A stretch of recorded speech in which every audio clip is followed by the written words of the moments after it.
Sa malalim at madilim na kagubatan ng Pilipinas, may isang nilalang na tinatawag na tikbalang.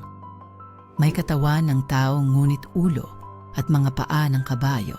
Naglalakbay ito sa kagubatan, binabantayan ang mga lihim ng kanyang teritoryo. Isang gabi, isang batang naglalakbay na si Mateo ang naligaw at pagod na, napadpad sa kagubatan. Habang siya'y naghahanap ng masisilungan, nakatagpo siya ng tikbalang na ang kakaibang presensya ay nagdulot ng pangingilabot.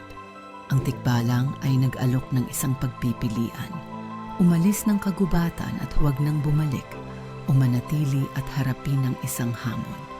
Hindi alam ni Mateo, ang tikbalang ay kilala sa kanyang mga kalokohan at tusong mga laro. Ang kagubatan ay tila nagbabago habang siya'y naglalakbay. Ang mga landas ay umiikot at nawawala ang mga puok na pamilyar sa kanya. Sa bawat hakbang, si Mateo ay kinakailangang mag-isip ng mabilis upang maloko ang tikbalang, ngunit ang nilalang ay magaling sa pagbabalat kayo. Habang ang kagubatan ay patuloy na umiikot, natutuklasan ni Mateo ang mga lihim ng lugar, mga mahiwagang puok at sinaunang kwento ng mga nakalipas na naglalakbay. Makakalabas kaya siya ng buhay o magiging bahagi siya ng kagubatan magpakailanman? Ano ang mga sikreto ng tikbalang at ang tunay na layunin nito?